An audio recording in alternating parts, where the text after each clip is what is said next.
Welcome to the What Really Happened radio show. Putting America first, second, and third. Here is your host, Michael Rivero. And aloha, America. Welcome to our show today. It's Tuesday, June 9th, 2015. We're getting into the week here. We have lots of stuff to talk about today. The phone lines are open, 877-300-7645, 877-300-7645. Tom is sitting in our control room along with trainee Aaron, and they are ready to just grab that phone as soon as you call on in and shout about whatever it is that you want to shout about. All right, we are getting a report. This came out of the Daily Star. ISIS is attacking Hezbollah posts on the border with Lebanon. Now, I'm starting to see something a little weird out there. It's funny how this so-called Islamic State continues to attack Israel's Islamic enemies, but never Israel itself. It's weird. It's just weird. I have no idea what's going on here. And, of course, that is sarcasm because we have another article we're looking at over at RINF.com talking about this recently released Defense Intelligence Agency document, which was even covered by Fox News, basically saying that, yes, the U.S. government secretly supported both Al-Qaeda and ISIS as tools of covert foreign policy to do the dirty work that they didn't want the American people to know was being done. They were all phonies. It's like Emmanuel Goldstein, right out of George Orwell's book 1984. The government manufactures the enemies that it uses to scare you into obedience. And obviously, the best way to determine the outcome of a war is to be in control of both sides. And that seems to be what's going on here. Now, up in Canada, the Harper government is now providing military training to the neo-Nazi Ukraine National Guard. Further exacerbating that situation, everyone's all talking about, oh, it's terrible, but they're in there providing support, weapons, fanning this thing up. Now, the opposition in Ukraine is accusing Kiev of trying to cut Donbass off from the Ukraine. Instead of implementing the Minsk agreements, Kiev is doing everything they can to cut off the Donbass region from the rest of the country. It is Kiev that is in violation of the Minsk agreements, but we had Obama up there at the G7 saying, we're going to raise more sanctions on Russia because they're the bad guys and we've got to hate them. And yeah, Kiev is breaking the ceasefire agreement and we're going to wag our finger at them, but no sanctions on Poroshenko. Now, the Donbass proposed a solution to this whole impasse to Poroshenko, saying that they would remain in the Ukraine, preserving Ukraine's territorial integrity, if Kiev would modify Ukraine's constitution to grant the area autonomy. Seems like a reasonable compromise. Kiev isn't even considering it. Poroshenko has got his orders to fan Ukraine into a full-on shooting war with Russia. The U.S. actually seems to think they can win a conventional war against Russia. And by the way, in the wake of yesterday's remembrance of Israel's attack on the USS Liberty, there was an article we linked to whatreallyhappened.com saying that President Johnson's evil regarding the USS Liberty may have gone beyond simply allowing the U.S. to get sucked into a war by Israel against Egypt.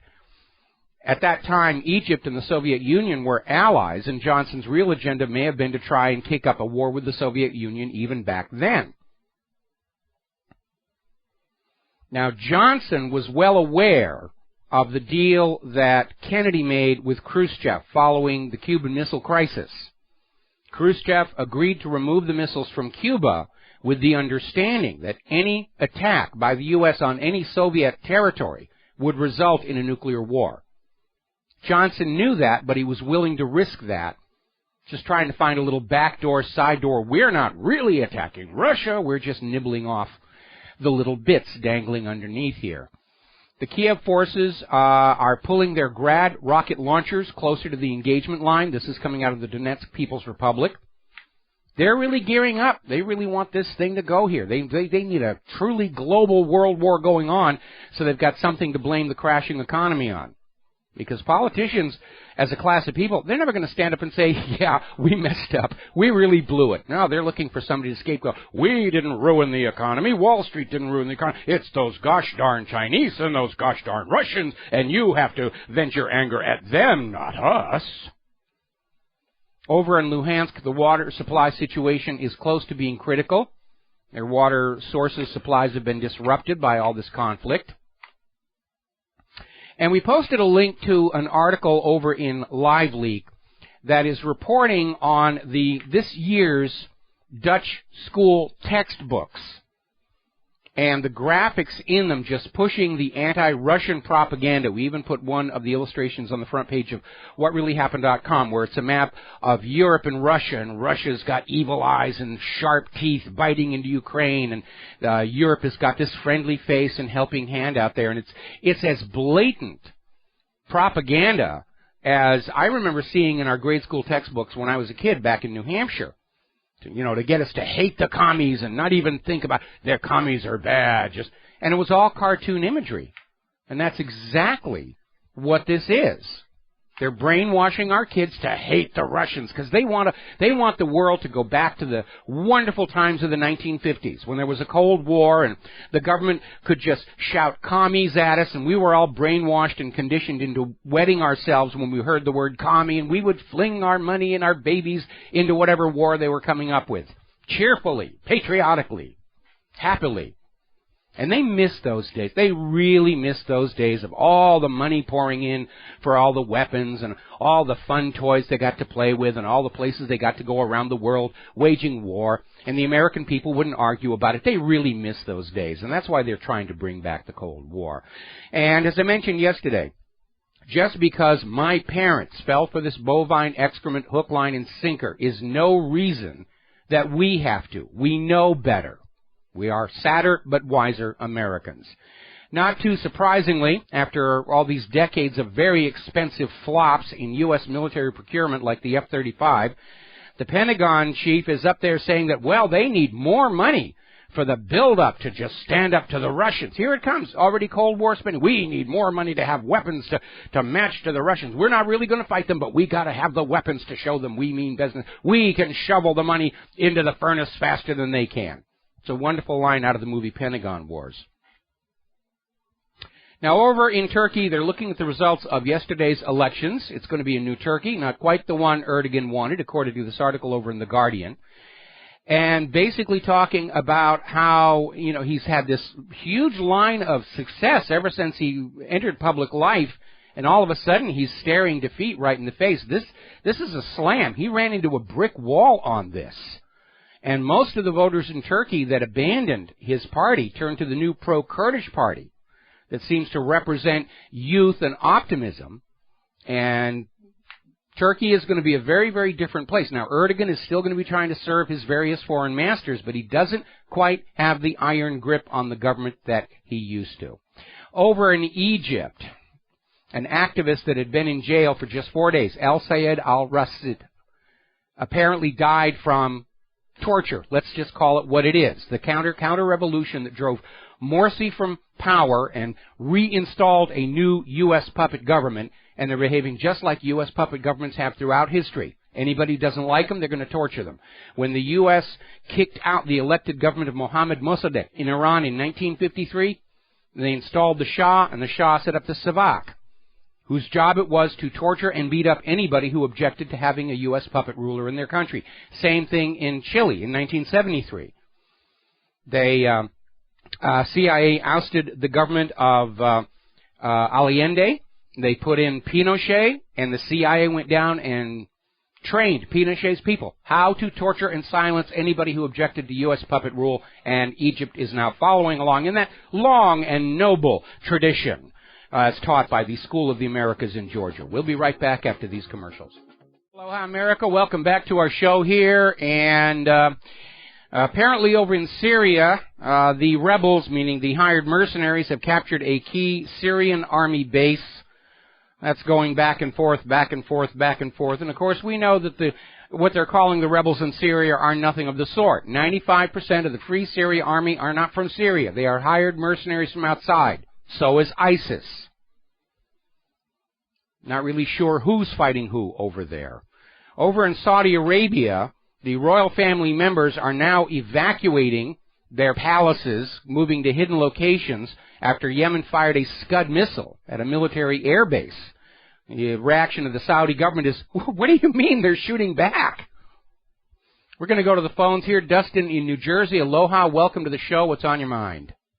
Hey, Mike, before I talk about the economy in Russia, did you hear about Kerry's new electric wheelchair? It runs off ketchup. Oh, that's tacky. That's tacky. They're going to give him a new Purple Heart for that one, I guess. He'll throw it back over the fence. Okay. Hey, everybody should know, like we've been kicking the can down the road and kicking the can down the road and kicking the can, and there's like nothing left of the can. Yeah, it looks like an old gum wrapper at this point. Yeah, we're at an end game. You keep poking the bear and the dragon, and you're going to get swiped. Oh, man, that brings back a memory. Many years ago, when I lived in New Hampshire, on the way up to Crawford's Notch, there was this roadside attraction that had these bears on wooden platforms, and you could put food in a bucket, pull it up on a rope, and the bear would eat it, and everybody thought that was great fun. It's not there anymore because the animal rights people got on it, but I actually had a distant relation who was stupid enough to walk inside the fence and poke the bear, and he found out poking the bear is not a good thing to do. But it was a lovely funeral. Yeah, this whole Ukraine thing, it's like I don't know. You can't, part of me says like it's mismanaged. Another part says it's empire chaos. What do you think? The latter one, empire chaos. There are too many independent, autonomous bodies operating within the government, serving their own agendas, and it really is a bit of a mess. And we're living in a world right now where virtually every single government knows what the problem is. Private central banks issuing the public currency as a loan at interest that traps nations and people in hopelessly unpayable debt. But none of them have the gonadal tissue to stand up to the bankers. It's just easier to try and conquer other countries and steal their wealth to keep the bottom of the ledgers in black. And Mike, did you ever see the movie On the Beach? Not the original, but the remake where Amon Asante, when we had the war with China. People won't realize little things can set off a chain reaction of events, and you got people in charge that are like children on the playground, and they just don't understand. It can go out of control very, very quickly. There have already been several near misses that most people don't know about. If you remember, John Badham's movie War Games was one of Matthew Broderick's first ones. That was actually based on a real incident at Cheyenne Mountain. Now, there wasn't an outside kid hacking in, but somebody ran a training tape on the main bank of computers without announcing it, and by accident, and everybody thought the Russians were attacking, and they were very close to launching a nuclear strike at Russia when somebody ran in and said, no, wait, it's a training tape. And Badham got wind of that, and he made it into the movie War Games, but it is based on a true incident. Remember that story that came out a couple of months ago where the launch codes for all of America's nuclear missiles were set to all zeros so that the people in the silos wouldn't make a typing mistake when they were launching the rockets? They're incredibly reckless with this stuff. And what happens if the key got stuck on zero? Say again? What happens if the key got stuck on zero? Yeah, if the zero key fails, we're all in trouble. And this whole Syria thing with they captured 40 Abrams and this or that. I'm like, yeah, sure they captured it after you left them there for them to capture. It doesn't take a genius to figure out they left them there on purpose so they can capture them because ISIS is part of the CIA and this deep government we got. This is their way of getting into Syria, and I still don't think it's going to work. Syria's hard nut to crack. Yeah, they've been at it for about 4 years here, and ISIS in Iraq. Well, first of all, right now, anytime anybody stands up to U.S. imperialism, the media just says, "Oh, they're ISIS. They have to be ISIS. They're bad people. Don't have any sympathy for them. We have the right to go back in and slap them down and get them to accept continuing U.S. puppet rule here." But I think ISIS in Iraq. I'm beginning to suspect that ISIS is the tool by which they're going to break Iraq into three smaller nations that are easier to push around and bully. And that's why you always have these cases of, the Iraqi forces abandoned their weapons because it's a way of getting these heavy weapons to ISIS in a way where somebody isn't saying, hey, why is the U.S. Airlift Command dropping supplies and weapons into ISIS? Because they've been caught doing that. Yeah, neocons are way behind schedule, huh? They are. This was all too little, too late. This was all supposed to be over in 2008, according to General Wesley Clark. Yeah, it's too little, too late. You know, it's like Russia's pretty much already. I mean, by 2020, they're going to be fully, rebuilt to what they want. And same thing with China. No, China and Russia have taken advantage of the delay in the U.S. war policy. And they're going to be much more formidable because they build weapons to be weapons, not just to make defense contractors rich like we do here in the U.S. But not just that, but every action has a equal reaction. And if you look, everything we do, one step at a time, Russia or China does an economic deal. And we just become more and more and more arrogant. And that's all fault. Wall Street and Washington, D.C. have left is arrogance. We don't have any manufacturing. Nobody wants our GMO crops. They don't even want to buy our weapons anymore because they're overpriced junk. All the U.S. has left is bluff and bluster and arrogance. And it's in the long run, it's not going to work. With children running the country. Yeah, well, they certainly are. I mean, all these commencement speeches, all these graduating classes, and you go up to them and you say, we're expecting you to grow up and act like adults in a world whose leaders are behaving like children. No wonder you're all screwed up. Thanks, Mike. All right, we're going to switch over real quick to Steve in Massachusetts. Aloha, welcome to the show. What's on your mind? Hi, Mike. I want to talk to you about Common Core. Okay. And, my son is 11 years old, and unfortunately they have Common Core in his school. Mm-hmm. And they had this individual come into his classroom and for 2 weeks straight, and it was preaching how good his techniques were. We're doing a simple math equation where they're doing little boxes and all this other junk to try to solve a problem. Yes. And he kept on stressing to the kids how his way of doing math is so good and how the other way of doing it is just junk. It's garbage. He kept on saying that over and over and over again. Okay, well, Steve, we got to take he just disappeared. Steve, we got to take a break for commercials. Hang on to the line. I'm going to come back to you after this 4-minute break for these words from our sponsors. Aloha, America. Welcome back to the show. And our caller did drop, but I do want to talk about the point he raised. We used to have a friend who lived here. They're now moved away. And was involved in Common Core and shared a lot of inside information, including letting me look at some of the documentation. The reason this individual was in this classroom saying, our method is great, is because the method isn't great, and parents who have found out what they're teaching the kids have said, this is brain dead. The way they're teaching kids to solve math problems is intentionally slow and obfuscated in order to mentally cripple them. They don't want kids able to think, analyze, and solve problems, and it's succeeding. That's why high-tech companies are having to use those H-1B visas. Okay, apparently Steve has called back in to join us on the air, and, there were all kinds of stories about how Common Core was ripping off the local Department of Education. And, Steve, before I give you back the microphone, I want to mention something else here. I just got sent a copy of a book, The Crimes of the Educators. I'm partway into it, and it basically is saying that even before Common Core, the educational system of the United States of America was being hijacked to produce, as George Carlin used to say, obedient workers who never question what they're being told and what they're doing. The whole education system is selling the illusion that our children are being educated while, in fact, they're being indoctrinated. And Ron Paul even penned an endorsement on the front. The book is by Samuel Blumenfeld and Alex Newman. We're going to have Alex Newman on the show soon. We don't have a date yet, but we're setting that up right now. And it is an amazing book. And I even encountered this many, many, many years ago when I taught high school math at a high school which is redundant, in Southern California. And it just was obvious to me they were putting all the resources into trying to get the dummies to pay attention, and the smart kids were just being absolutely neglected and abandoned. And I said, this is not how you build a better, more competitive society. But that was the policy. Everyone gets an equally low education because that's what's politically correct, because all people are created equal. And, it's easier to drag the top down than to bring the bottom up. to politicians. All right, so Steve, what else did you want to say about Common Core?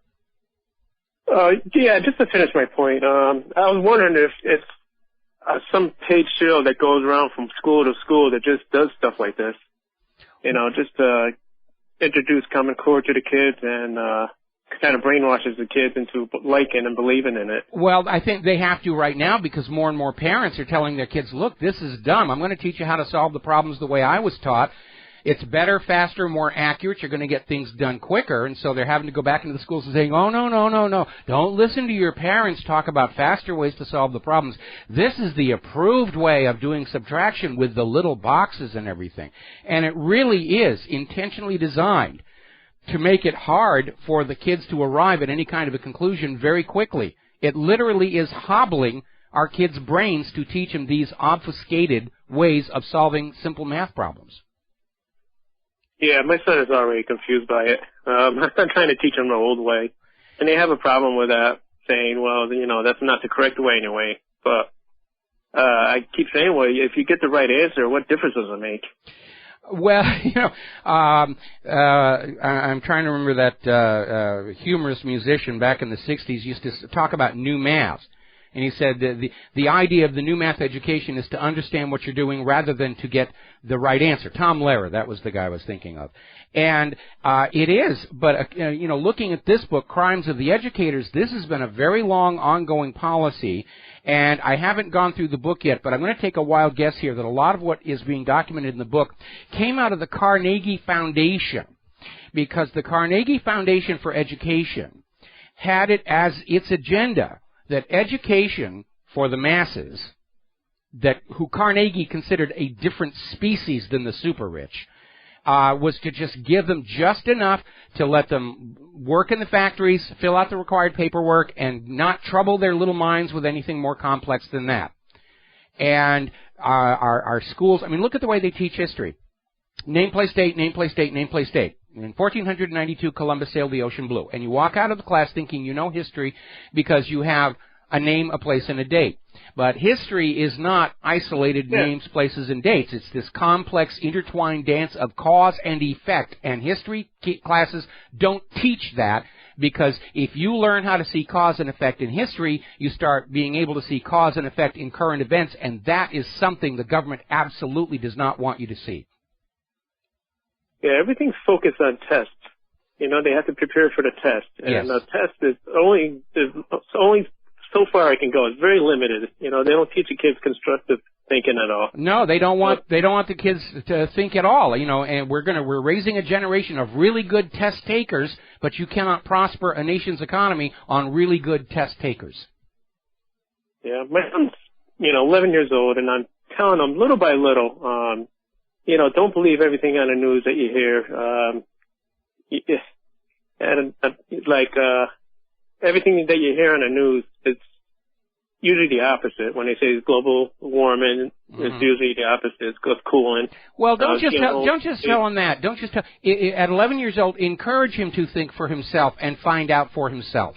And just say, this is something your school is never going to teach you to do, because they don't want you to be self-directed, to think for yourself. They just want you to nod and say, yes, absolutely, Al Gore is God incarnate, and that's all we need to know. It's not a public education system anymore. It's a public indoctrination system. And it's always been, to some degree, exactly that, going all the way back to the Prussian model, where public schools were started primarily to indoctrinate the youth to serve the state. Yeah, I was telling them, as far as global warming, I told them, does it feel like it's getting warmer to you? Look at the winter we just had in Massachusetts. In June, it got all the way down to 60 the first week of June, and the nights were 40, 30 degrees. My wife was begging me to turn on the heat. I said, no, I'm not going to turn on the heat in June. Yeah, it's just barely 80 here right now. Normally this time of the year we're well into the 90s, but anyway, listen, need to let you go. Coming up on a commercial break here. Got to get back to some of the other news things. Thank you very much for the phone call. And again, I'm looking at this book, Crimes of the Educators, by Samuel Blumenfeld and Alex Newman. We're going to get Alex on the show to talk about this. And it's very revealing, and it shows this hijacking of education to basically mentally cripple our children and make them into obedient servants of the state goes back even before Common Core showed up. Common Core is just the latest rebranding of that whole agenda. Now then, Israel is very concerned about U.S. arms to Gulf states to deter Iran. Israel finally woke up and realized they'd walked into a bit of a corner. And this has to do with the fact that Obama is still out there trying to get the P5+1 deal put together. It already looks like it's DOA because Iran is not agreeing to the recently added by France on behalf of Israel requirement that Iran allow all their non-nuclear facilities to be open to constant inspections by anybody who feels like coming on in and taking a look. And that was a non-starter to begin with. But Obama has been out there trying to assuage supposed Middle East nation concerns about a potentially nuclear Iran by saying, we will now allow you to acquire more lethal weapons from the United States. Saudi Arabia is looking at buying nukes from Pakistan. And all of a sudden Israel is realizing that in their haste to derail the Iranian deal, they've created a situation where they're losing their military superiority relative to their neighbors. And right now they're the regional power. And they're going to lose that. And so now Israel is screaming, no, no, no, you don't give all those new weapons to the other Gulf states. You only give them to us. We will keep Iran in check. And so that whole agenda is already descending into complete and utter chaos. We're going to take a break for commercials, and we'll be right back. And aloha, America. Welcome back to the show. We're going to take one more phone call on the subject of Common Core, and then I need to get back to more pressing news here. So Steve in California, aloha. Welcome to the show. What's on your mind? First of all, I'll let you know you're not streaming at all right now, Michael. You may tell your board off something's going on there on that end. GCN, hang on. GCN or BAM user? GCN. GCN streams are not working. Okay. I'm on my Grace Digital Wi-Fi, and he keeps trying to buffer. You went out a while back, about 5 minutes ago or so. Okay, all right. I'm getting word from the control room. They're going to go check it. Well, nobody's listening to me. I can say whatever I want now. And you know, Santa Claus is real. You know, Obama's doing a good job. Hey, the one thing I wanted to say about Common Core was, you know, back when you and I went to school, you're about the same age as me. I think we're pretty close. But you have my deepest sympathies. There was no looking outside the box. There was no questioning it. You know, the academia at that time and your middle school years, junior high, high school was all regurgitation. It's all it is. Regurgitation will tell you what you need to know.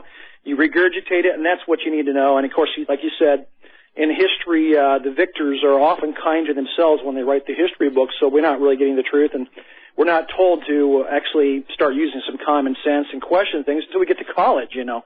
But and it still hasn't changed. It's still regurgitation, is what I see the kids nowadays. But it's a lot worse now because when I went to school, certainly within the science classes, we were encouraged to, you know, experiment, go out. You know, I lived in farming country, so we could walk out and find birds' nests and things like that, and to just come up with new ideas, and that was all very much encouraged. Today it's far, far worse, and it really is just constant indoctrination to serve the state, because the state seems to have adopted the attitude that they own all the little children, the children are their property to do with what they will, and of course that is not what America is supposed to be about. Right. Hey, I did send you an article last week on the changing of records, the climate change records, about the buoy temperatures in the ocean. You got that, didn't you? I think I did. I'll have to go. Now they're going back now, and they're changing the records to fit their thesis. Oh, yes, I did get that one. Well, they're doing it to all the records. They're going back. This is right out of, again, George Orwell's 1984. Winston Smith's job was to go back and change all the historical records to keep them in conformance with whatever propaganda Big Brother was putting out this particular day. We've always been at war with East Asia, and NASA has been caught doing it. NOAA's been caught doing it. A lot of the global warming hoaxers have been caught going into Wikipedia to try and re-edit the articles on the medieval and Roman warming periods to make it look like it wasn't a big deal. They really do believe that if they can change the past, they're in control of the future, but they're caught doing it because in the age of the Internet, too much of that raw data is available to everybody who wants to hunt it down. And I'm sure somewhere down the road they're going to say, oh no, the raw data is classified information, we can't let you see it. Hadley CRU already did that over at the University of East Anglia when they first came out with their pronouncements about how their research proved the hockey stick warming. And everybody said, okay, well, the essence of good science is reproducibility. Send us the raw data and the methods you used so that we can confirm. And Hadley CRU, I am not kidding, said, oh, we ran out of hard drive room, we had to get rid of the raw data. And the software code is proprietary. Then somebody leaked it out, and you could see in the software code where they literally wrote in, starting at this year, add this much to the temperature each succeeding year. First year, 2 degrees. Second year, 5 degrees. 7 degrees. And it was in the computer code, how they just completely faked it. And, it is amazing. After all these hard winters, they're still out there pushing this Kool-Aid on the public. I'm going to be talking about it a little bit later in the show. They're already out there saying that not only is global warming still happening, that there wasn't actually a pause. We only imagined that the world was getting cool. The warming is proceeding. It's accelerating. Be very afraid. Pay your carbon tax and let the global environmental authority tell you how to live your lives. There is something really big behind this global warming hoax. It's not just Al Gore getting rich off of carbon credits. It's not just Obama needing a carbon tax. This global warming is apparently a major foundation of an attempt to establish a global government. And any global government that's built on a foundation of illusions is going to have to be the worst tyranny in history just to survive its own creation. They will not be able to allow anybody to question the dogma by which they claimed authority over our lives. Yeah, it's funny, though, Michael, that the global warming opponents, their criteria always changes. I mean, we were here in Napa Valley yesterday, 104 degrees. The high temperature today is going to be 84. Mm-hmm. Now, if you stand by your global warming theory, then you have to see prolonged global heating temperatures day by day. If we stayed 100 degrees for the next week or two, you might say that's abnormal. Okay, then maybe you have something to go with. But to have one hot day and then go back to normal temperatures or below normal temperatures does not back up your thesis, your theory. Well, the global warming people like to cherry pick temperatures. They look all over to find a single high temperature. Usually, more often than not, these temperatures are recorded at the airport weather stations, where they're surrounded by passenger jets belching out tons of burning kerosene. And then they come back and say, see, we've got a high temperature. And this is a sales job. None of the dire warnings that they've put out have come to pass. This is not science. This is an agenda, and there is a huge amount of resources and pressure behind it, and not just from the people who don't want to admit they were wrong all this time. And I think global warming is part of the foundation that they're going to try and say, we'll all be better off if there's a single global corporate government and a single global currency loaned at interest into the circulation by a single global central bank. I think that's what they're trying to sell us. Yeah, you got it. Thanks, Michael. All right, thanks a lot. And real quick, Andrew in New York, I don't want to take any more calls about Common Core after this one because there are other things to be talking about. But, Andrew, what's on your mind? Hey, Mike. I wanted to talk about, earlier on, the show, I think, before I called you about how my teacher was saying central banking good. And I gave him the article from your website on all wars are bankers' wars. Yeah. And he was on person to me, said, you're right, but I can't teach this to the class or I'm going to lose my job. Yeah, I get that from a lot of teachers. I have a lot of teachers who write into me and say, you're absolutely right. I am ordered to teach the lies to the class here. Andrew, got to let you go. I'm going to try and fit in one more phone call before the top of the hour news break. Janet in Florida, aloha, what's on your mind? Well, I'm sorry to bother you. I'm hoping you can answer this question. I believe yesterday, in all the articles that you post, there was one article, and I don't know if you'll recall it, was about a particular university, don't remember the name, and they were working on a product to bring back the muscle mass in a person's body. And I don't know if you recall that article or the name of the school or the name of the product. Well, I'll have to be honest. I don't recall it off the top of my head. There's a vague recollection, but I'll tell you what. During the news break, I'll see if I can hunt that down and bump it up to the top of the main page, okay? Yeah, that's what I was going to ask you. If you didn't recall it, could you repost it? Do I have time to say one more thing? Yes, about you do. Another subject? Yes, okay. I've gone to the same doctor for 14 years. When you walked in the room, he had many colleagues. There were always every seat was filled, 28 people. Several days ago, I went back. I was not able to get to him. I had to take one of his, another colleague there. Anyhow, I walked in. There was, instead of 28 people in the room, there was one man waiting in the room. My point to this is this has been a corporate takeover. When I went to see the other doctor, he let me know that if I didn't have a heart problem, that I couldn't come there anymore because they were told by the hospital who's taken over that they can only deal with heart patients because they are cardiologist, internal medicine people. Well, yeah, that sounds, yeah, it's definitely corporate. And the other reality, the reason for that empty waiting room is as a result of the Affordable Care Act, medical costs have skyrocketed so much in this country. A lot of people are simply not going to the doctor when they get sick or they're feeling a pain. They'll just stay at home and hope it gets better on its own, and sometimes it really does. And so now the medical industrial complex is complaining they're not making enough money, people are staying away, and, now the government has to force you to go into the hospital and pay all these costs. And apparently if you're uninsured, the hospitals charge you 10 times as much. It's really absurd. Yeah. All right, Janet, we got to take a news. I'll throw it out there for you. All right, Janet, thank you for the phone call. We got to let you go. We're going to take a break for our top of the hour news, and we'll be back with more news. Aloha, America. Welcome back to our show, hour number 2. The phone lines are open, 877-300-7645, 877-300-7645. I'm informed by our control room whiz kids that the GCN streams are all, in fact, working right now. So if you are not hearing my words, kindly raise your hands. Okay, I'm not seeing anybody. I guess the problem must be solved. Getting back to the news here, Israel is having another whining fit. It's their national pastime, whining, because China has demanded that no migrant Chinese builders will be allowed to work on settlements in the occupied West Bank, because those settlements are illegal. And Prime Minister Benjamin Netanyahu, during his recent re-election, pledged he was going to step up construction of illegal settlements. They're trying to bring in these foreign workers. And China's saying, no, you can have our Chinese workers any place inside Israel itself, but we will not allow them to work on the illegal settlements because that is an obstacle to peace with the Palestinians. So good for China. They're trying to tamp this thing down. They're showing some moral spine, just like Russia.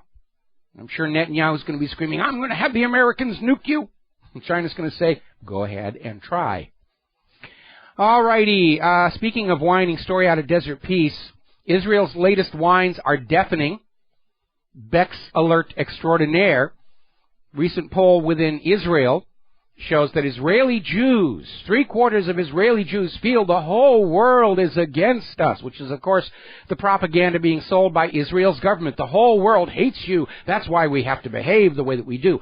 No, actually, it's because of the way you behave that there is so much hostility against Israel. It isn't their religion. It isn't their ethnic group. It is their behavior. That is the problem. They want to do what they want to do, but don't think anybody should criticize them or call them on it. Now, Israel has announced at this recent confab they got together with Sheldon Adelson in Las Vegas how to fight the delegitimization of Israel. And basically, this is an attack on the boycott, divestment, sanctions movement. It's an emergency summit.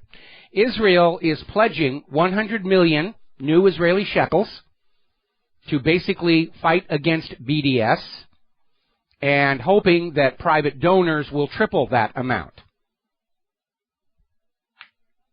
Now, I don't know how effective it's going to be with all this money, because one of the first things that we're seeing in this new Israeli campaign against boycott, divestment, and sanctions is this claim by Yair Lapid. He's the former Israeli finance minister. He's head of a centrist Israeli political party, and he's out there saying the people behind the boycott, divestment, and sanctions movement are the same people who were responsible for the 9/11 attack.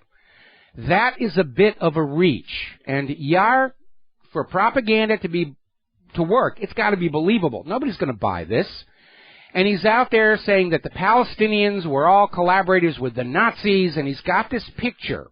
And Israel has played this one before. It's a picture of Adolf Hitler meeting with the Grand Mufti of Jerusalem, Haj Amin. And he's waving it around saying, see, this proves that the Palestinians are really Nazis. They're all closet Nazis out there. Which is weird because on the other day they're saying Palestine didn't exist back then. So even Israel's propaganda is starting to lose its narrative. There never was a Palestine, but if there was, they were collaborating with the Nazis. And it's all on the basis of this one photo. And I have that photo posted to whatreallyhappened.com, along with some other photos, like a photo of Hitler with Pope Pius XII. Does this picture mean that all Catholics are closet Nazis? There's a picture of Hitler with King Edward and Wallace Simpson. Does that photograph mean all British subjects are closet Nazis? There's a picture there of Hitler with Francis Henri Philippe Pétain. Does this photograph mean all French are closet Nazis? There's a picture there of Hitler with British Prime Minister Neville Chamberlain. Does that photograph mean, again, all British subjects are closet Nazis? And there's a picture of Hitler with President Hoover. Does that mean all Americans are closet Nazis? The fact is that Hitler, as a head of state, was required by diplomatic protocol to meet a lot of people and get his picture taken with them. It's just part of the job. And as World War II proved, not everyone Hitler was photographed with agreed with him. But the Israelis are desperate. They're dragging out anything to try and maintain their propaganda illusion with the world. There was no Palestine, but they were collaborating with the Nazis. The propaganda is biting itself on the rear end right now. And the screaming and whining does, unfortunately, sadly, work sometimes. Over at the United Nations, Ban Ki-moon has caved in to lobbying and pressure from Israel and the United States and all of other Israel's captive nations, and has removed Israel off of the list of nations that are serious abusers of children during times of war. Now, as far as I'm concerned, the United Nations has lost all credibility, certainly because they cannot control the behavior of their member, Israel. And the next time the U.S. government says, well, we've got to go to war because the United Nations has passed a resolution, you remember this.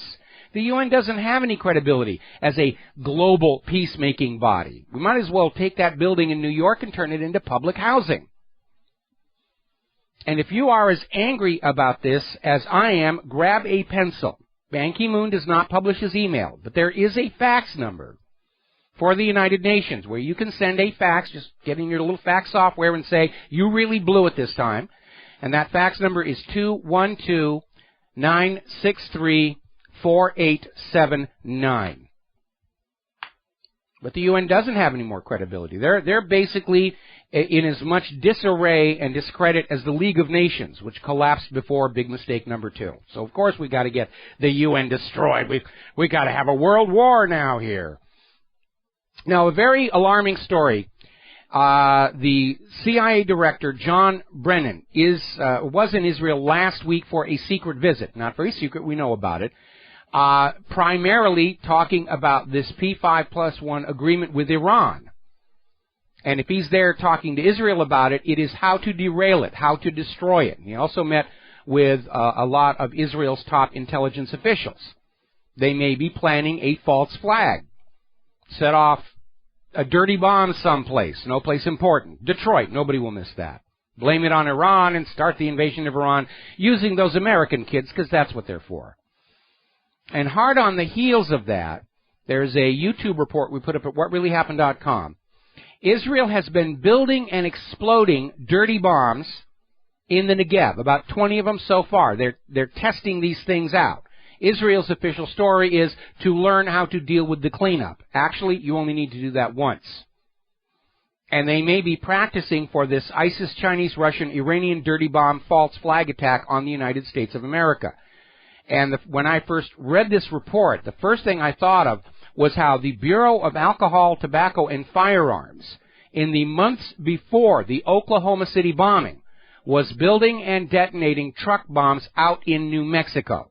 And the guy who was in charge of that program just happened to be a block away from the Murrah Federal Building when it blew up. And he called in the first official report. Oh, yes, there has been a truck bomb that blew up the Murrah Federal Building. So keep your eyes out. Now, here's the reality. Dirty bomb is a wonderful phrase. It sounds scary, okay? But it's not going to spread debris all that far. The cleanup from a dirty bomb is only slightly different from cleaning up from a regular bomb, but it sounds great for the prophet. It's a dirty bomb. It's a nuclear bomb. Those gosh darn Iranians, they took some of their uranium and they wrapped it around a bomb and they blew it up. And between the CIA's meeting with the head of Mossad and test firing dirty bombs in the Negev, I think they're getting ready to try a really nasty false flag. We've got to take a break for commercials, and we'll be right back. And aloha, America. Welcome back to the show here. And speaking of false flags, earlier today, the Secret Service evacuated the White House press briefing room and part of the Capitol building. Both of these benevolent institutions received phone threats that there was a bomb present, which triggered the evacuation. Search for a bomb. No bomb was found here. And this phone call happened, and they're not going to be able to find out who did it because gosh darn it, those civil liberties and constitutionalists blocked the NSA from spying on all the phone calls in America. That's the spin that's coming out. This is timed perfectly to help shove that total phone surveillance back in. And already the NSA has gone to the FISA court to say, turn it back on. We've got to have the bulk collection. See what happens when we turn the bulk collection off? We get bomb threats at the White House and the Congress, and we can't find them. Now, a little bit of inside information about the telephone system. You're already aware of caller ID, where somebody calls you and the number, or in some systems the name, comes up on the screen. There are actually two caller ID blocks, caller ID data fields that are sent when you make a phone call. One is the public caller ID, which is the one that displays on your phone, which can be blocked, can be spoofed, can be hacked. There's a second caller ID block that is protected, that is available to law enforcement, and it can't be tampered with. And I do not for a second think that the switchboards at the White House and the Capitol building do not have access to that protected internal caller ID. So they know who made the call. But they're out there saying, oh, we're under threat. They're threatening bombs here, and that's because the bulk collection was turned off. And see, we must have the bulk collection back, or we'll get more bomb threats. I have another idea for stopping bomb threats. Go back to the Constitution and the Bill of Rights and stop looting the American people for Wall Street and Israel, and stop all these nonsense wars and get back to running this country for the benefit of this country and the American people. And we'll all mellow out on this situation. All righty, we're going to grab a phone call here. John in Barbados, welcome back to the show. What's on your mind? Hello, Michael. Aloha. Aloha. John Kerry. Yes. Very little information, and what we are getting seems to be rubbish coming out of this accident, so-called broken leg deal. Well, let me back up on that, because it turns out there's an aspect that most people were not aware of, including yours truly. Somewhere along the line, Kerry has had both of his hips replaced, and what probably broke was up toward the top of the femur, where they have to drill it out in order to put the fitting for the ball joint, and it's never going to be as strong as the natural bone, and that may have been the part that broke, and that's the reason he needs all this extra surgery and everything, is to rebuild all of that. And I think we need to take that into account, that, yeah, that kind of surgical hip replacement can be broken in a bicycle accident, and if it, split the top of his femur, it's going to be very, very difficult getting it put back together. So let's cut him some slack on that one.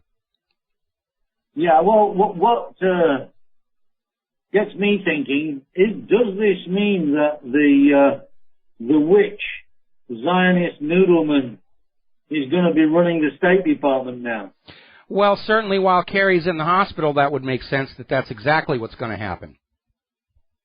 gives me great pause for thought of that particular situation. Yeah, she definitely, Victoria's never met an overthrown government she didn't like.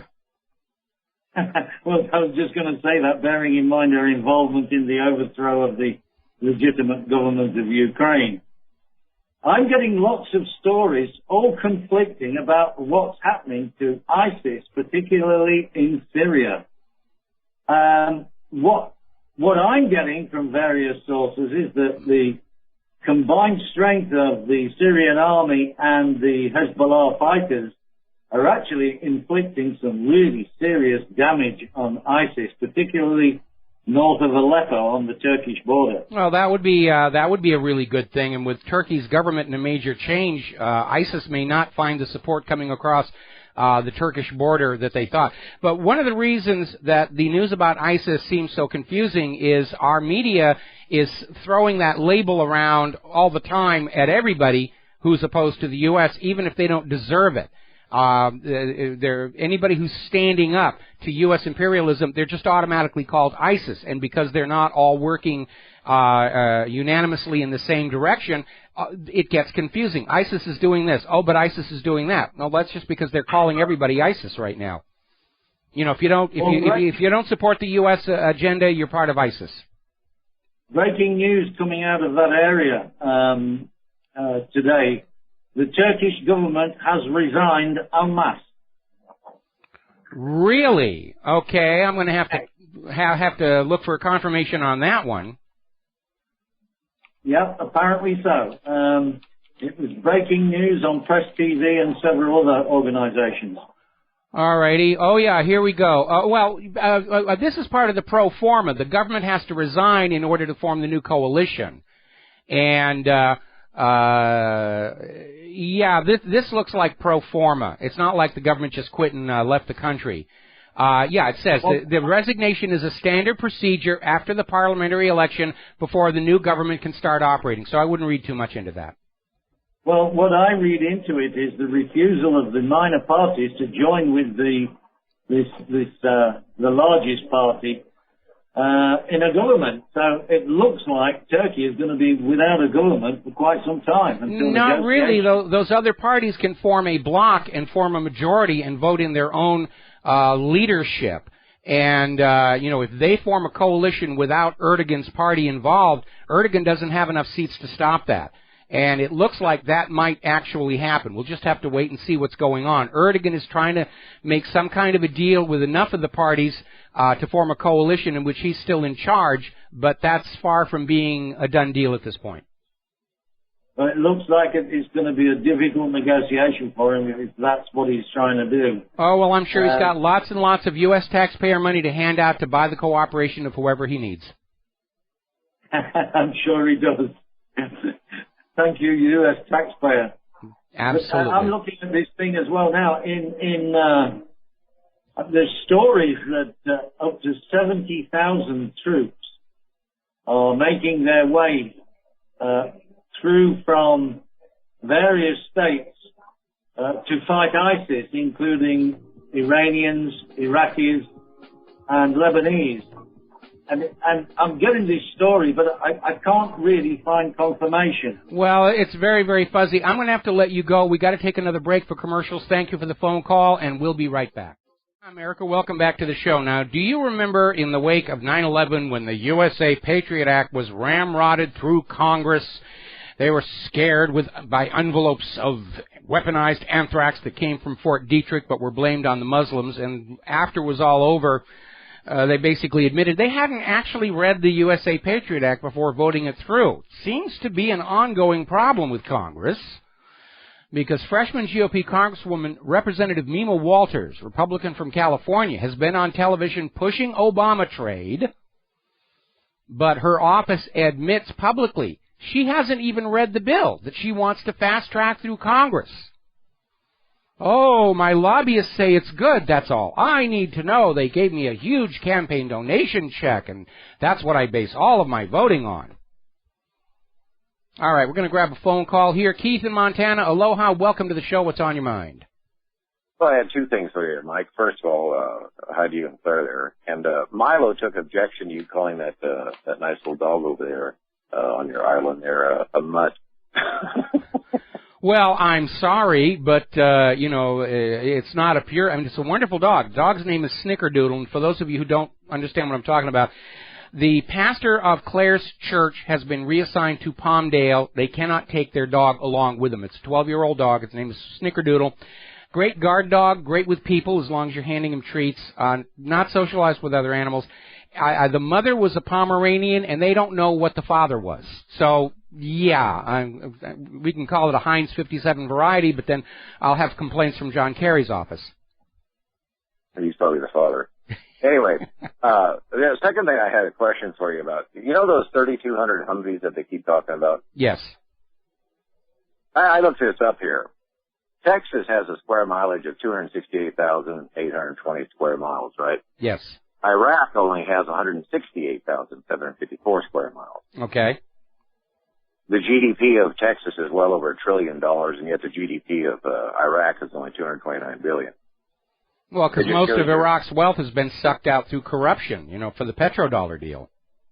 Yeah, but I think it's amazing of the transference of weaponry and stuff like that into such a small little area over there, Well, they're just going to get them riled up and kill each other off so that the place is left empty for looting and plundering. Yeah. The other thing I was going to ask, have you ever watched that argument on there called Shock Treatment on YouTube? Nope, never seen it. I have it on my website, but it's about how the U.S., like we've talked about before, 1953 and everything like that, into Chile and stuff like that, but it's how they use shock and awe, where they go in and they devastate the entire infrastructure of a country and everything. Okay, and, yeah. It was the same premise during World War II, where they bombed all those massive cities of Germany and stuff like that to get the people to capitulate. And that's exactly what we see going on, no matter where it's at, Ukraine, name it. Oh, well, that's what the drone strikes are all about. Obama is using the drone strikes into other countries for exactly the same reason Hitler was launching the V-1 and V-2s into Britain. Scare the people into pressuring their government to cave in. And Israel does the same thing with the Palestinians, destroying water, power, sewer, everything like that. Yeah, funny how it isn't working, but they keep on doing it. Yeah. All right, well, I just want to pass that on, okay? All right, well, thanks an awful lot for the phone call. We're going to let you go and get back to the news here. Just 2 days after the announcement of Deutsche Bank's co-CEO's resignations, authorities have raided Deutsche Bank's offices in Germany, France, and Great Britain. Remember when they announced the resignations and I said something bad is about to come down. They don't want to be part of it. They may not have acted soon enough, whether this is connected with LIBOR or something we don't even know about yet. All of these major financial centers are growing wealthy during these hard economic times by making money the old-fashioned way, cheating it out of everybody else. HSBC is cutting 7% of their workforce, 50,000 people. They're selling their businesses in Turkey and Brazil to fund dividends to shareholders so that they don't get voted out at the next stockholders' meetings. They're actually considering moving their headquarters out of Great Britain. We're starting to see this happen with a lot of companies that are operating in these nations with way too much taxes, way too much regulatory compliance, and they're just saying, we're going to get out. And they're going to skedaddle, and there's going to be nothing left in Great Britain and the United States but people just barely hanging on with minimum wage employment and a very, very powerful ruling class. How quickly a nation can descend into third world status. We're on our way. Another article over in Investment Watch blog talking about something we touched on yesterday. Wall Street is going to court to claim that they didn't get enough money from the taxpayer bailouts, and they're demanding more. There's actually no legal ground to stand on. Nowhere in the Constitution does it say that we, the taxpayers, are somehow obligated to cover banking losses. But that's what they're going to court to try and do, to say, well, thank you for the trillions and trillions, but we don't feel it was enough, And remember, when the whole 2008 meltdown occurred, The U.S. government decided the best way to solve the problem was to take trillions of dollars away from the American people and give it to the banks so the banks could loan it back to the American people at interest. That was their idea of a solution. And it didn't work because Americans weren't ready to borrow money because they were losing their jobs. They didn't know they could make the payments. They weren't borrowing. So the bankers just took most of that money and wrote themselves huge salaries and huge bonuses and went home happy. And now they're saying, we want some more. According to the Congressional Research Service, 40% of U.S. adults are now unemployed. So even within the U.S. government, they're starting to acknowledge that 5.6, 5.7 unemployment rate that you're fed by the corporate media is total USDA choice bovine excrement. Congressional Research Service, 40% of U.S. adults are unemployed. That is actually a worse unemployment number than during the Depression of the 1930s, which they used to call the Great Depression. They're not going to call the current situation the Great Depression. They don't even want to use that word. They're always looking for new euphemisms without negative connotations. It's a recession. It's a slowdown. It's a dip. No, it's a depression. And this is the new baddie. They're not going to call it the Great Depression. This is the Grand Depression. That sounds more positive. We'll call it the Grand Depression. It's a grand thing. Up in Canada, Harper's government is apparently shrugging at a buying frenzy of Canadian-owned companies that are being acquired by foreign owners. So it's open season. The looting of Canada has begun. Story out of newsforge.com. 50 hospitals were found to charge uninsured patients more than 10 times the actual cost of the care given to them. It's all about money. It's all about gouging for profits ahead of the crash. Story out of 12160. Illegal aliens claim billions in IRS tax credits for children that are still in Mexico. These illegal immigrants haven't worked in this country, haven't paid taxes. They're allowed to file tax returns for previous years to claim refunds. The illegals are getting a better deal than the legals in this country right now. It's out of control.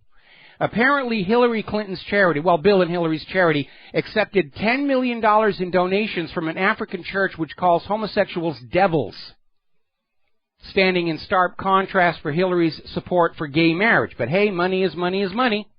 They're going to take it from whoever they get it.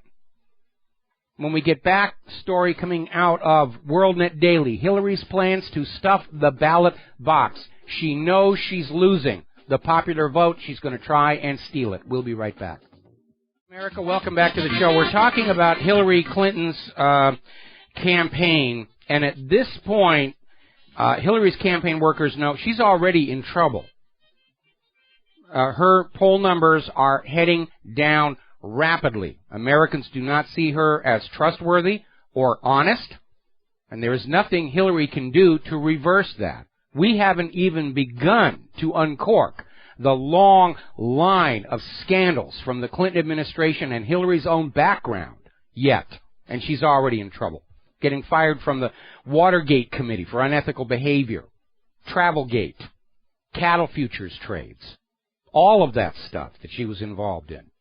Just going to have it coming out, just constant hammer blows, bang, bang, bang, bang, bang, including Vince Foster. She's in trouble. So we're looking at this article out of WorldNet Daily saying that Hillary and her campaign know she's in trouble. She can't win an honest election at this point. She doesn't have the youthful exuberance that got Obama in, or even Bill in his first campaign. She's seen as elderly and a little out of touch by the youth market. And she doesn't have the youth electorate. Her grasp on what her campaign calls the vagina vote is tenuous at best. A lot of women are saying, we're all ready for a woman president, just not that particular woman. And so Hillary is out there trying to arrange for automatic voter registration of all the people in the United States of America, to have lots of registered voters who aren't actually going to vote and their names are available for games, and really going after the illegal immigrants. It's going to be a huge block of voters there who don't have a clue what is really going on in this country. And they're apparently they're pushing on the unions to basically find everybody, get them to vote, harass them until they're verified they've actually cast a ballot. It's one thing to go out and encourage people to vote, but to go out and threaten them to vote. That's the difference between a true democracy and a dictatorship. In a dictatorship, voting is mandatory. So they can rubber stamp their dictatorship and say, hey, this is what the people voted for. And I have no doubt they're already getting ready to hijack all those electronic voting machines, all of which are wide open to manipulate the elections. In fact, there's a video that's circulating around the Internet about a computer programmer who was testifying under oath that he had been approached by a politician to rewrite the software for a voting machine to rig the election. We've heard in years past where all of a sudden there's negative outcomes on the election. Oh, it was just a technical... And the part that really gets me is every time we uncover evidence of election fraud, what does the corporate media say? Oh, well, yes, but it doesn't change the final outcome. How can they possibly know that? If you have found evidence of fraud in an election, there's no guarantee you have found it all. If you found one, there's probably more you didn't find. It is an absolutely irresponsible statement for anybody to look at evidence of election fraud and just assure us all it doesn't change the final outcome. In other countries, when the election results don't match the exit polls, it's seen as an evidence of fraud. That's why they have exit polls. If they don't line up, fraud has taken place. But in this country, oh, well, the voters were probably lying to the exit pollers. They actually did that one back in 2008 when Hillary had her surprise come from behind victory in the New Hampshire primary. Completely out of line with the exit polls. Oh, well, we're sure the voters were lying to the exit pollers. That's the only possible explanation. No. Election fraud. And it is epidemic in this country. There's a wonderful website, blackboxvoting.org. It's run by a wonderful lady named Bev Harris, and it is all about cases of election fraud documented in this country. There was an HBO documentary called Hacking Democracy that featured Bev Harris. And the irregularities in elections across the country, the wide open holes in these electronic voting machines, and there's a wonderful scene at the end where they go into one of these election commissions in a town, they pick a voting machine at random, and without even touching it, rigged the outcome of the little test demonstration election they had right there in the office. And there was this one election worker, a lady, who broke down in tears because she was so sure, she believed that the election system was honest and guaranteed and incapable of being rigged, and was demonstrated right in front of her. Yeah, it's wide open. It's wide open. You need to see that. Our elections are so crooked, they're having to screw those ballots into the ballot boxes. Going to take a phone call here. Mark in North Carolina. Aloha. Welcome to the show. What's on your mind? Yeah, hi, Mike.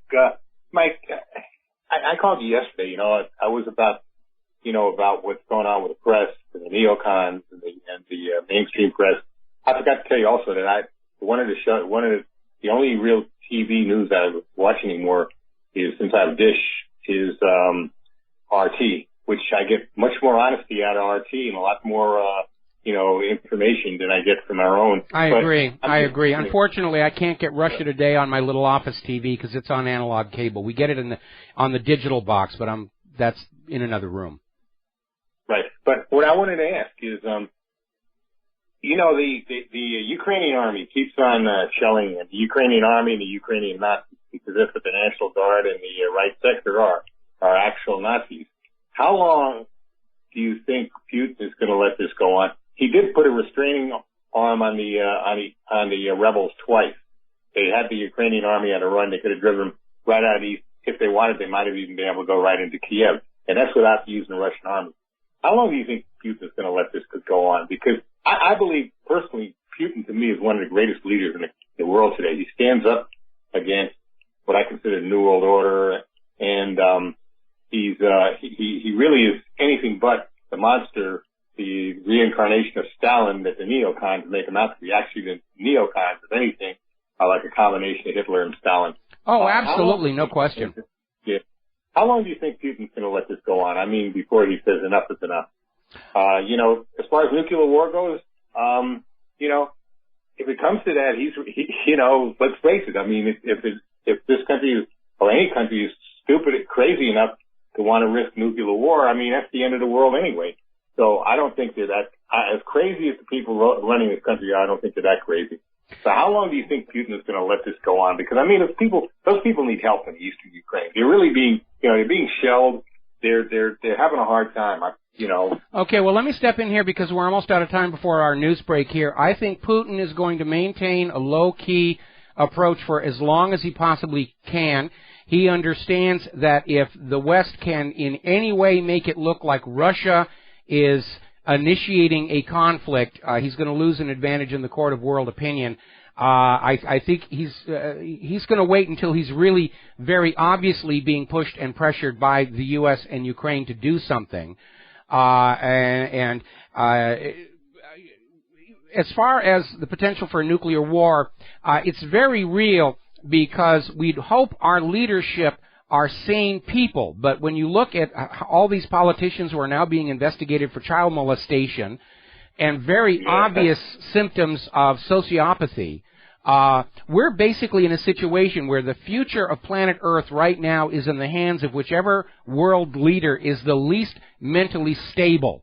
And frankly, we need a whole cargo ship full of straitjackets right now for the crop that we have in Washington, D.C., the European Union, and various other institutions. And I'm sure they're all out there. They're not going to be the ones to push the button on the first nuclear missile, but there might be somebody out there crazy enough to do it and say, well, I've got my bunker, and we'll just go down, let all the useless eaters die of radiation. We'll come up, and it'll be this fairy tale, beautiful world of nature that we will all own.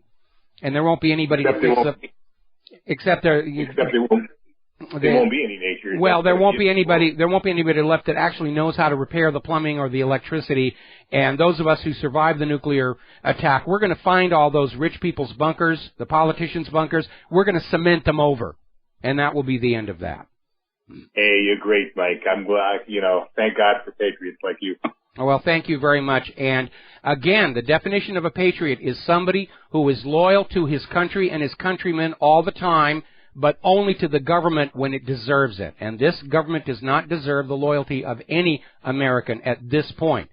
They are completely off the constitutional reservation. They are waging wars based on lies. And if the government isn't complying with the Constitution, they are neither legal nor legitimate. We got to take a break for our news. Thank you very much, and we'll be right back. Aloha, America. Welcome back to our show, hour number 3. The phone lines are open, 877-300-7645. Getting on back to the news here, Barack Obama has gone on the war path against the Supreme Court for even accepting the challenge to the health care law. And he's out there whining about how some individual district court judge was able to derail his deportation amnesty. This, from what we are told, is a former constitutional law professor. Actually, he was a lecturer, as I understand it. Now, Obama is getting a little bit too big for his britches. He seems to forget that under our constitutional republic, as the head of the executive branch, his job is to execute the will of the Congress, but only after the Supreme Court verifies the constitutionality of the law being implemented.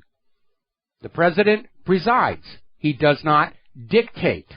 Obama seems to have forgotten that simple rule regarding his job.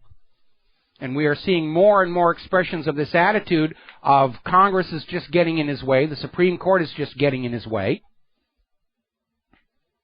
He's got an overinflated sense of his own importance. Now, we're looking at this other article over at PatriotRising.com. The White House has come up with a contingency plan if, in fact, the Supreme Court rules against Obamacare. They're going to blame it all on the GOP. Oh, it's the GOP. They don't want you to have affordable health care. It's all their fault. The partisan politics are already cranking up, and we're still about a little less than a year and a half away from the election. I mean, the reality is the Affordable Care Act was poorly written. It is a gigantic stack of paper. It was written mostly by the health insurance industry and their lobbyists and simply sent to Washington, D.C. for the rubber stamp. They had to arm twist the Supreme Court, the Chief Justice, to get it through the first time. And now they're trying to arm twist the Supreme Court yet again. That's not the job of the President, to coerce either Congress or the Supreme Court. It's not their job. And, of course, Obamacare has been a complete disaster, not only for the American people forced to buy those much more expensive health insurance policies with sky-high deductibles, but ordinary Americans now forced to rely, to be dependent on government subsidies to afford their health care. The quality of health care continues to go down. The cost of the health care continues to go up. Obamacare's covert purpose, which was to enrich government coffers with taxes on the windfall profits the health insurance companies were going to make, that hasn't worked out. The health insurance companies are complaining they're not making enough money from this deal. And after all the money we spent on lobbyists and, taking members of Congress to lunch and everything, we're not getting the profit return we expected. Now, precisely 3 hours and 47 minutes after Obama said he would sign the law banning bulk phone call collection, the Department of Justice has gone to the FISA court to continue the bulk collection. I think that's what these phone threats to the White House and Congress were all about this morning. As soon as we turn off the bulk phone data collection, we get bomb threats here. It's a PR stunt. Now, there's something you need to understand. The FISA court is named after the Foreign Intelligence Service Act. The FISA court does not actually legally have jurisdiction inside the United States of America. They can't authorize a violation of the Fourth Amendment on the American people. And under the Supreme Court ruling, Marbury versus Madison, laws repugnant to the Constitution are automatically null and void. They're dead on arrival. They don't apply. We are under no obligation to obey them. But they're already back there trying to reassert their right to spy on everything the law-abiding American people are doing in the name of catching criminals and terrorists, which they can't. Now, there's a story that came out of Refreshing News. Apparently, the IRS is now officially acknowledging that, yes, indeed, they were targeting conservative groups and dissidents, people that didn't like Obama. And according to the latest report, the IRS literally hired hundreds of attorneys on a special team to cover up the wrongdoing by Lois Lerner and her associates. So now we got a hardcore cover-up going here. And as Richard Nixon lamented, it's not the crime that does you in, it is the cover-up. And here we are. They were covering it up. And by the way, Nixon used the IRS to target his enemies. It was one of the original articles of impeachment against him. Now, Hastert made his appearance in court today to face charges of lying to federal authorities and evade bank recording requirements. He was apparently being blackmailed by one of his former students over a child molestation issue, and he pled not guilty. Anyway, a very positive piece of news coming out of Investment Watch blog. Surveys are showing that young Americans are getting most of their news from the Internet and not TV. We've kind of known this trend has been going on.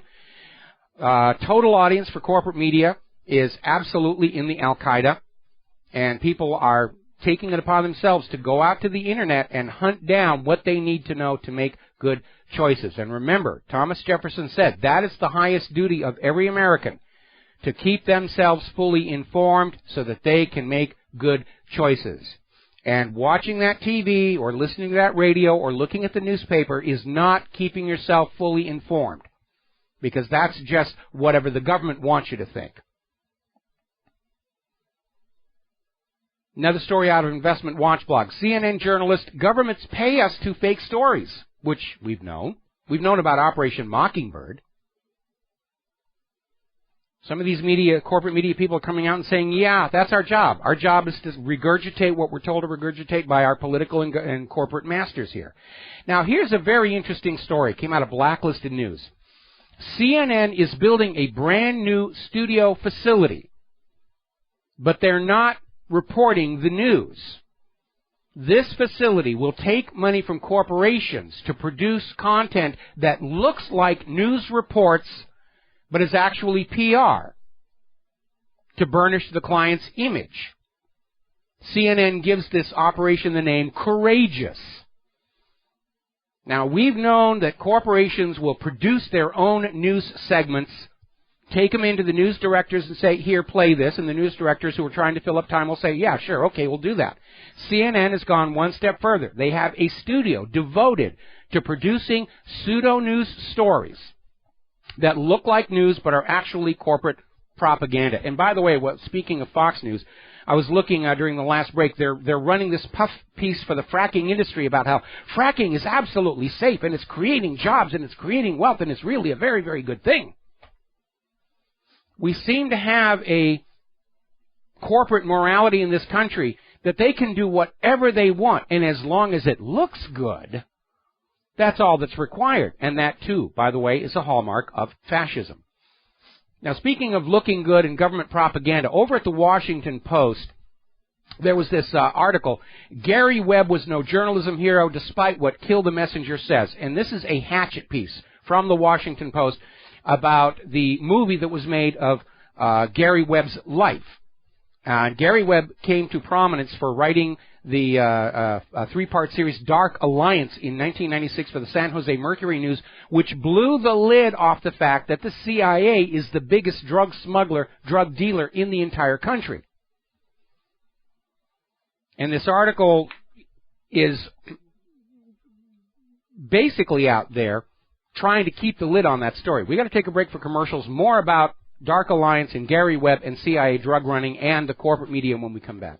Well, America, welcome back to the show here, and we're talking about this hatchet job from the Washington Post written by Jeff Lean that is an attempt to smear the memory of Gary Webb because of the current movie that's out about his life.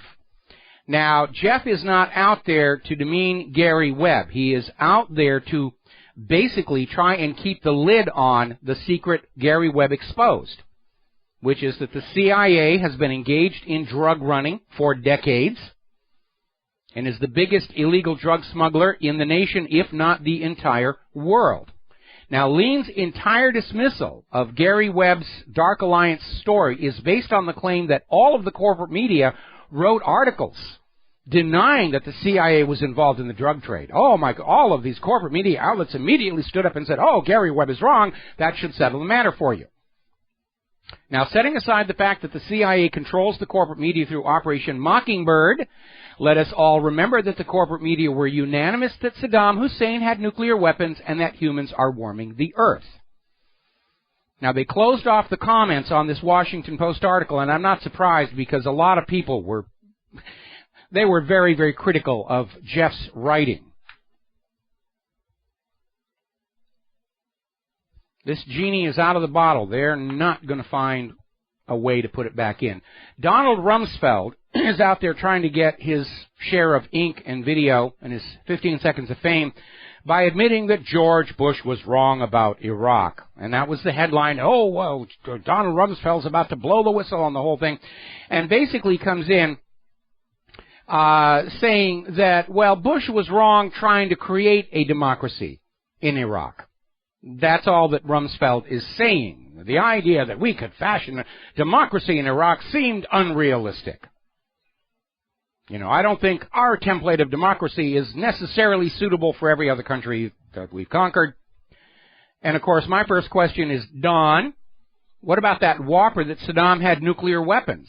Or that Saddam was behind 9/11? Or that how Saddam was aiding Al-Qaeda? Remember those big whoppers? Weren't they mistakes? Weren't Bush and his friends wrong about that? And by the way, Mr. Rumsfeld, did you ever find that $3 trillion of the taxpayers' money the Pentagon lost? You know, the money that you announced was missing just one day before 9/11? Apparently not. Now, there's a very interesting auction going on right now, and it involves an authenticated document reporting on the United States' use of biological warfare during the Korean War. Now, the official story from the U.S. government is that, no, we didn't do any such thing. We never do any such thing. We're the good guys. And, of course, the official story these days is utterly worthless. It's a waste of tree to even put it on paper. A waste of electrons to put it up on the TV. But this document is up there for auction, and everybody's screaming about, it proves U.S. war crimes, and the U.S. is screaming, oh, it's a hoax. Don't look at it. Don't you dare look at this document. If you look at this document, the terrorists are going to win. And I have to tell you, I am starting to wonder if these typhus outbreaks that swept Germany in the closing days of World War II were not accidental. And I did a little digging. And I found out the Soviets started a program to weaponize typhus back in 1928. And typhus did not start sweeping through the German army until after they invaded the Soviet Union, and through the troops spread back into Germany, including those slave labor camps that they absolutely decimated, despite heroic efforts at delousing. And by the way, little technology history I was unaware of. Apparently, Germany invented the first microwave ovens, not to cook food, but to sterilize clothing, to kill the lice that were in there. Unfortunately, the typhus also backflashed onto the Russian people, which is why you have to be very careful using biological weapons with a high secondary communicability. All right, let's get on down to the bloodbath in Waco. This is getting to look like another government flustercluck and cover-up, because the witnesses are reporting massive amounts of semi-automatic rifle fire during the melee that killed all those people. Now, the suspects who were arrested are being kept incommunicado. We can't get their side of the story. The only people who had semi-automatic assault rifles were the police themselves. The police reported finding one assault rifle, but that was locked in the trunk of a car, and they found it after the shooting was all over. And this is starting to look like a repeat of the shootout at the Empire State Building, in which 9 bystanders were shot, all by the New York Police Department. Now, there's an interesting article from RINF.com commenting on the fact that, as far as Associated Press is concerned, if you are shot by an officer, you must be a suspect. There's absolutely no question that if you're shot by a police officer, you are a suspect and you deserve what you get. The idea that the police would actually shoot an innocent person, that is absolutely unbelievable to the people over at Associated Press. Somebody did a survey and discovered that in the first 2 months of the United States, this year, first 2 months of 2015 in the United States, the police killed more people than Great Britain and Ireland together over the last 24 years. It really is out of control. And one of the very alarming things I saw, this is a YouTube video. We put it up at whatreallyhappened.com. Police officer says, I don't give a darn about the Constitution. He's actually on video saying the Constitution doesn't matter. I'm here to make sure you obey and whatever else he's saying. But the salient point is, police officers don't think the Constitution binds on them. I have a somewhat different view. If government refuses to abide by the Constitution, they are illegal and illegitimate, and we the people are under no obligation to obey their dictates, pay their bills, or sacrifice our children's lives and limbs in their wars of conquest. The government is the government only when it complies with that contract with America, the Constitution and the Bill of Rights. And this growing attitude that we are seeing among the imperial forces, that the Constitution is just a blankety-blank piece of paper, is dangerous. It is the harbinger of tyranny and dictatorship. General Motors is being investigated for wire fraud, and it's kind of a confusing story because they're talking about the fallout from the General Motors reaction to the failed ignition switches and how they may have engaged in criminal activity trying to cover that up. And corporate protection doesn't apply in the case of a criminal complaint.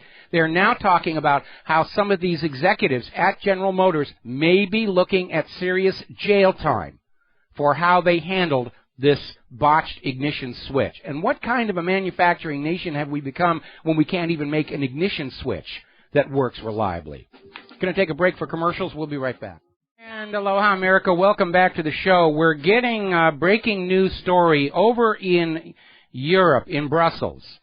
There was a vote on the Transatlantic Trade and Investment Partnership Treaty, the TTIP, one of these top secret, you can't know what's in it until we vote it through and you are constrained by it. There was a vote scheduled for tomorrow. It has now been canceled without any comment. Vote has now been canceled. What this, I think, tells us, they don't have enough votes to vote it through. So rather than risk it being voted down, they're going to pull back, take a little more time, offer more bribes, more blackmail threats to the voting members of the European Union to try and get this thing through. So it is a little bit of a setback. And as far as America's participation in all these trade treaties, okay, I have to wonder under what part of the Constitution the government seems to feel that our lives can be constrained and controlled on the basis of a treaty that they pass with other parties totally in secret. Now, we have all these pundits running around the TV saying, well, you know, in the Constitution it says that a treaty is the highest law of the land, supersedes even the Constitution. And that is not, in fact, what it says in the Constitution. It says a treaty obligation is the highest law of the land, and then you keep on reading the part they don't want you to know about, as long as it does not conflict with the Constitution and the Bill of Rights. Go read that Constitution for yourself. Don't take anybody's word as to what's in there. And by the way, that's another complaint I have with Common Core and a lot of people. They don't let students read the actual Bill of Rights. They paraphrase it and they change it. One of the Common Core textbooks rewrote the Second Amendment to say you have a right to keep and bear arms only when you're part of a government militia, which is not what the Second Amendment says. Common Core is teaching our kids that the Bill of Rights are gifts by the government which can be rescinded when necessary. And that, too, is completely wrong. The government does not give us our rights. The Bill of Rights is the government recognition of our rights, onto which it may not trespass. Common Core is brainwashing our kids to be obedient little workers who never question the TV set and the government and will do as they're told. Here, take this bomb, go over to this country and drop it and blow some people up for us. Yes, master. Alrighty, just got word of a new global warming conference that will take place in Paris between November 30th and December 11th of this year. World leaders will gather to negotiate an international agreement to reduce the global warming pollution. December in Paris this year, I bet you they're going to be doing this global warming stuff in the middle of snow. There was a huge embarrassment some years ago when they held one of these global warming conferences up in a European city that got hit with a blizzard. They were just absolutely snowed in. Everybody was laughing about the fact they're out there talking about, oh, global warming is a real problem. And they were shivering and the ice was dripping off their hats and everything. Another little story coming out of Patriot Rising. Scientists are coming up with last-ditch remedies for climate change. As talks aimed at slowing global warming drag on, researchers are pushing new ideas. It really is nonsense, isn't it?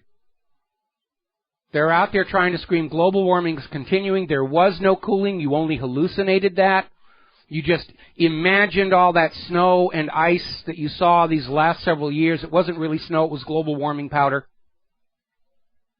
They're really pushing as hard as they can on this. This global warming climate agenda is obviously a critical component of this attempt to bring about global government. Nobody's going to respect a government that is created on false pretenses, myths, and fairy tales. Now, there's an interesting article over at resistancejournals.com suggesting that carbon credits may be the foundation of the new global currency. Everyone says there has to be some kind of a commodity basis for a stable currency. Well, it's going to be carbon credits, which is kind of weird because a carbon credit is a commodity that is a promise of non-delivery. And they're trying to say, all right, well, carbon credits is the new currency. And carbon exchanges all around the world have already been hit with all these allegations of outright fraud and corruption because it's just another make-believe out of thin air monetary unit that is wide open to manipulation. Now, here's something that's very telling. As you know, we're coming up on the Bilderberg Conference, and they just published their list of key topics that they're going to be discussing this year. And interestingly enough, the topics do not include human-caused global warming. And they're trying to say, well, any climate change is bad. And that's ridiculous. Climate on Earth is always changing. It always has. It always will. This idea that climate will be stable and not changing is a completely made-up myth. It has never happened. It never will. Climate constantly changes. The overall temperature of Earth is controlled by two factors: solar radiation and the fact that the Earth's orbit changes its shape over time. Now, at the moment, solar output is at a 100-year low, and consequently, we have seen the Earth go into a cooling phase. This appears to be a potential repeat of what was called the Maunder minimum, where astronomers noticed that the sun had very few sunspots, unusually low numbers of sunspots, and coincided with the start of what's called the mini ice age. And it looks like we're going into a repeat of that. Now, the Earth's orbit changes slowly over time from circular to elliptical. When it is elliptical, it spends more time at the far end of the orbit than the near end, following Kepler's laws of orbital motion. And that means the Earth spends more of its time further away from the sun, and that is where you get the ice ages. When the orbit becomes more circular, the Earth spends more time closer to the sun, and you get the interglacial periods, which is where we are right now. So until Al Gore and his minions can control the sun or move the Earth in its orbit, there isn't a thing they can do to halt climate change. It makes about as much sense as when Caligula declared war on Neptune and ordered his soldiers to stab the ocean with spears. It's just as effective. It's made Al Gore a lot of money. All the people inside this fraud, they're getting rich on carbon credit investments and carbon trading, research grants, media exposure. They're doing really well out of this whole thing. But it's a lie. It's a gigantic, huge lie. And they actually seem to feel that you are all such clueless morons that if they just put out enough TV shows and enough magazines, that you will just buy the lie. Which reminds me, the current Newsweek has this article cover, all in giant letters, capital. Everything you think about GMO food is totally wrong. They're shouting at us as if seeing it in this large 92-point type is going to convince us.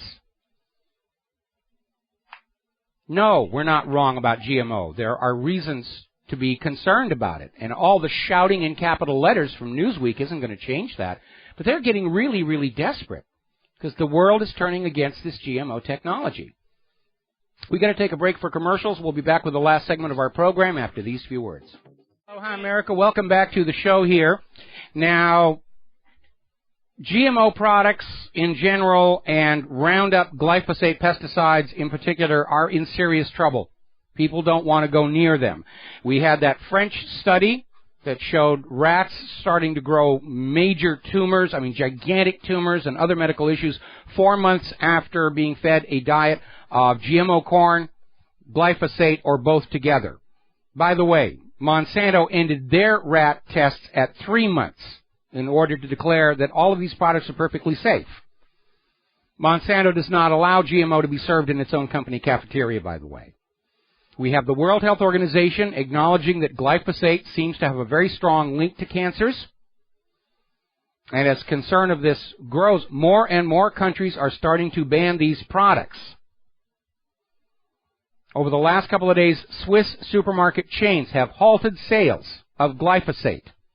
Coop and Migros are just emptying their shelves. Don't want it there. German retailer Rewe, R-E-W-E, has also halted all sales of glyphosate products. And German ministers are calling for a European Union-wide ban on glyphosate. The entire Dutch parliament voted to ban glyphosate sales across the entire country. Now we are seeing petitions launched to demand that Home Depot and Lowe's stop selling glyphosate here in the United States of America. And no doubt next week, Newsweek will have a new headline in 92-point capital letter, black type, screaming at us, everything you know about Roundup is wrong! Because that's what Newsweek does. It sells us the agenda. It sells us the product. Neil Young is boycotting Starbucks over GMO. I don't think he drinks that much coffee to make a business, but he is a high-profile individual here. Now, here's where it gets interesting. And Newsweek supported this. Monsanto's sales pitch for GMO is that we can feed the world if you use our GMO crops. Because they are wonderful, they are more productive. It turns out that is not true. The GMO versions of their crops have lower yields than the natural varieties they replace. Remember the BT cotton disaster in India? The genetically modified crops are less resistant to drought conditions. They're great inside a laboratory where the scientists are controlling absolutely everything, but in the real world they don't hold up. The pests that were supposed to be kept away by the BT toxin have evolved to tolerate it. Some weed species have evolved to tolerate glyphosate. So now we have the situation of fields planted with GMO crops of dubious safety, doused with glyphosate of dubious safety, and it's not actually working. It's not doing what Monsanto promised it would do. Meanwhile, over in India, which paid a hideous price for the BT cotton meltdown, growers are reverting back to traditional methods.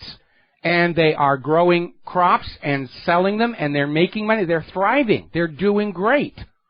There is a huge global demand for organic food now. And organic farmers are now doing much better than farmers who got sucked into that Monsanto situation. Monsanto has decided on a course of action for all the bad PR. They're going to change their name. That's their solution. Everybody's got this negative image about Monsanto because we're doing all these horrible things. What do? Well, just get a new name. Think of new names for Monsanto. Engulf and devour. Somebody wrote in and said, Cobra. Let's just call it poison and get it over and done with. After all, they're the company that gave us Agent Orange. Speaking of which, Monsanto, or whatever they're calling themselves next week, has been ordered to pay $93 million in a West Virginia court settlement. This money has to go to the small town of Nitro, West Virginia, unfortunate name, because apparently Monsanto, when they were manufacturing Agent Orange, dumped a bunch of chemicals into the environment, including dioxin. And dioxin is a very toxic chemical. It doesn't degrade, it doesn't go away. Areas that are contaminated with dioxin, you just put a fence around them and you never go in there ever again. That's how bad it really is. Alrighty, there is a new scandal surrounding Pfizer and their antidepressant Zoloft.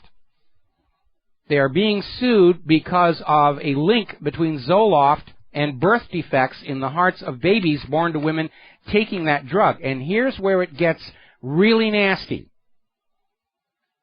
Documents from inside Pfizer show that Pfizer's own scientists were warning management that there was a link between Zoloft and birth abnormalities. Pfizer was probably hoping to go into court and saying, well, we didn't know, we're sorry, we'll pay this little settlement. Now they're finding out, yeah, Pfizer knew. Pfizer is out there saying, well, you're just taking that document out of context. I mean, the context was that they were wrong, and we knew they were wrong, therefore it was okay to go ahead and sell this medication. Remember when Bayer came up with this hemophiliac medication that was tainted with HIV? Couldn't sell it in the U.S., so they dumped it in other countries. There's this wonderful line from the movie The Constant Gardener, which if you haven't seen it, you should see it.